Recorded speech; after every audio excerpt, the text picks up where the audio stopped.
What's the good word? It's your boy DKB here. We're in full prep for Halloween. I'm on my Trunks vibe, hyperbolic time chamber and all that. But on a serious note, we did get some news about the New York Jets practice squad that came out, and there's a couple of interesting things just before we dive into the actual list. And I give you guys some of my thoughts, expectations, etc. on some of the names that I'm seeing. Two things. First, the initial list has 17, technically 18 players on it. And I'll throw, we'll talk about the technicality here in a moment. But from what I recall, my understanding is the practice squad is only 16 deep. So there's got to be one, potentially two moves that need to be made, unless I'm not thinking about the correct number of spots available. Secondly, for the technicality, I dropped a video a couple days back about the Jets should be targeting former first-round safety from the Vikings, Lewis Cine. I heard people mention Cine. I'm not sure which one. Nonetheless, Lewis has been signed by the Jets. Here's where things get a little bit weird, and I'm not sure how the NFL updates this list and all that kind of stuff. Keep in mind, it's still a business, so I believe they're still only, making changes in, at let's say at 8 a.m. to 8 p.m. window, if we're being generous. The Jets, quick summary view of this, right? The Jets have signed Lewis Cine to the practice squad. Now, the intention is, according to reports, that the New York Jets would immediately shift him to the 53-man active roster, which also means, aside from any practice squad changes that need to be made, they'll also need to make a move on the 53-man roster. Some of the immediate names that jump into mind, you should think about the safety room in and of itself. Isaiah Oliver. I know the expectation is that maybe the Jets felt comfortable having a player that Jeff Ulbrich is familiar with and stuff as strong.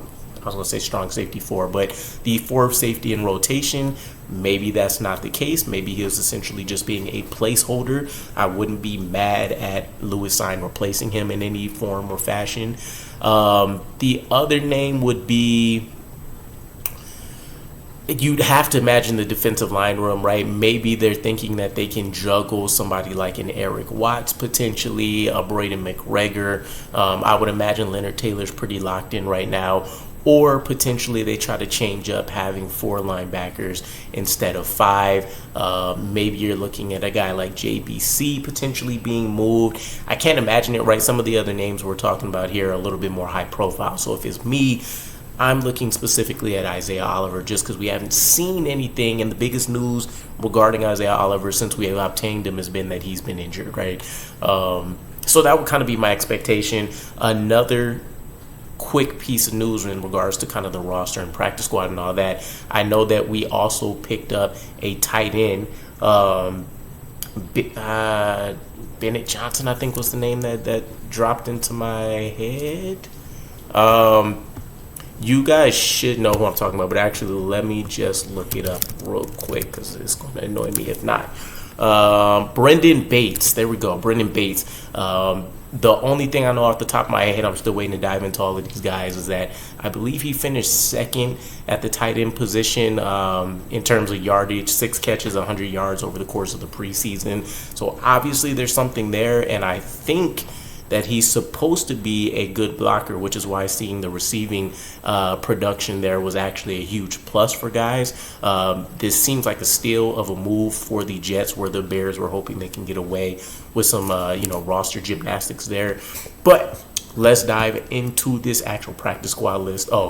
And the reason for that was along the lines of thinking the Jets waived Jason Brownlee. I'm assuming if he doesn't get past the first 9 guys in the waiver wire order, we're immediately bringing him back, which means that this list is definitely still going to be changing. But let's take a look at it. So we have Sam Iguavin, linebacker. And as you can see here, some of these guys are actually designated as not just a practice squad player, but a practice squad veteran.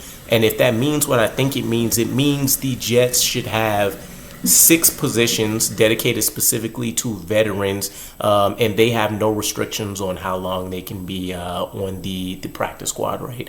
I think in terms of years, and then of course I think elevations and all that kind of stuff is excluded. But essentially we could keep these guys on the practice squad for the entirety of their career, with this tag. Just something to make note of. But Sam Iguavin, he's known as a vested veteran in this case. Tight end Anthony Ferkser, guard Jake Hansen, looks like defensive lineman Jalen Holmes, and then cornerback Kendall Sheffield all got hit with that label.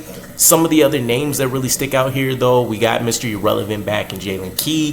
Zach Kuntz, he's getting an additional year to see if he can finally develop and figure out a way to turn these tools into something productive on the field. Cole Laval, that was a huge guy for me because I think he really found a way to look like more than just a third string guy when he got into those preseason games. And what I've seen from him, not just in the run game, but especially in the pass game, which isn't necessarily the first note that you see on a list of pluses for him. Adrian Martinez returned, so he wins the battle over a guy like Andrew Peasley. And I think, 10 out of 10 of us will pretty much agree that Adrian Martinez should have been the guy. I'm pretty sure since he's not on the 53-man roster, though, that excludes him from being used as the emergency quarterback. So what most likely will happen is we'll decide which games we need to elevate him for, since he doesn't have the vested actually, I don't think any of that matters. But essentially what I'm getting at is we'll pick and choose which games we decide we want to elevate him, and then he can be designated as the emergency quarterback on game day. Probably we'll do that. Now that I'm thinking about it, we would probably have to break it up into quarters, like every 4 to 6 games or so. Because I think the limitation is 3 or 4 elevations in a season before they're permanently on practice squad. Jarius Monroe returns, though. I really liked what he did in the safety room. We found a way to get Brandon Smith back. And those are really the big names to stick out, right? I think Anthony Ferkser as a backup tight end, considering we were able to go out there and pick up a guy like Brenden Bates, is a plus. Also means we probably have some concerns over what's happening with Kenny Yeboah, and then even Jeremy Ruckert, who's recently coming off of his concussion protocol, right? So I think overall, this is a really, really strong list, though, right? When you take a look at who we have on this practice squad list, Sam Iguavin is a special teams ace, right? I want to use that a little bit loosely, but obviously he brings a strength to the special teams unit. Anthony Ferkser, a veteran, so he's familiar with the league and what he needs to do. Obviously, he's shown a little bit of a pop coming in with the Jets as recently as he did. Jake Hansen, team just kind of seems fond of him, but there always seems to be some kind of guard that permanently lives with the Jets for a handful of years, right? Bruce Hector is a guy I really like, so this is just stocking up on defensive line talent. Jalen Holmes falls into that same vacuum of guys that have been productive in the opportunities that we've seen them in. Jalen Key, as we mentioned, rookie returning, Zach Kuntz, Cole Laval. All of these guys, minus Zach Kuntz, right? Those names I mentioned, Jalen Key, Cole Laval, all those guys have stood out at some point over the course of multiple games and or practices. Zach Kuntz being the exception. Marcelino McCrary-Ball, just still part of that initial UDFA rotation from a year or two ago where we had like Claude Chairless and guys like that with them. So this is just another guy that you stick in a pipeline and you say maybe if an emergency comes up with injuries, this is a guy that's familiar with the system, can come in, and there should be some level of expectations you can hold him to. Jarius Monroe, he's looked really good. Kendall Sheffield's probably the other odd guy out here, along with Zach Kuntz, where there wasn't a ton that you've seen positively coming out from him. I will also say there hasn't been a ton negatively reported about him, so take that as you will. Brandon Smith, obviously we've seen him ball out. Trey Swilling, he's had his moments, and then Xavier Valladay, just a bracket above the likes of a Kendall Sheffield and a Zach Kuntz, in my opinion. But this is a really strong list. These are guys that I think that is the biggest compliment. If you were to call them up, there's a level of expectation that you're going to have, and feeling like none of these guys should necessarily be out of place if they do have to get relied on, right? And you're hopefully thinking 10, 15 snaps probably max in some of these cases where if a guy does step up and he gets playing time. So I'm really comfortable here.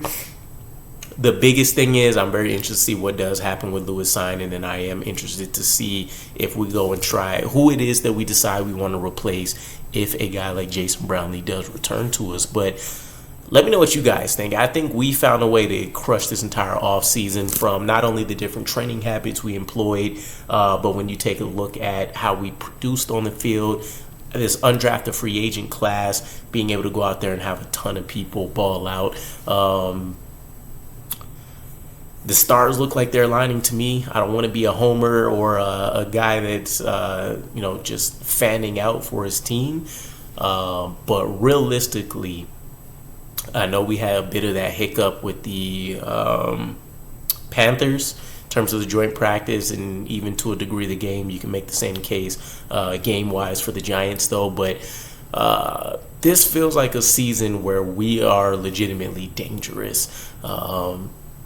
So, yeah, I don't know. Chef's kiss to Joe Douglas and Robert Saleh for what they've done to turn around the expectations, turn around the standards, and turn around the outlook, right? And I do think it starts with the fan base. If you can find a way to have the fan base behind you, then I think for the most part it feels like, you're doing a good job. It's really hard.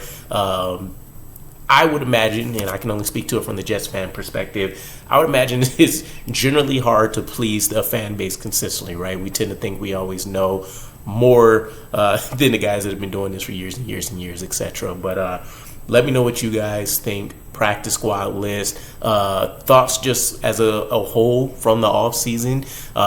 We're finally getting ready to prep for the 49ers and to actually have game plans in place and real things to break down and talk about, where we can't make the excuse, well, we're playing vanilla coverages and this may be a portion of the playbook we're actually not going to see, and different things of that nature. So I absolutely can't wait. But looking forward to your guys' comments, and I'll catch you guys again. Peace.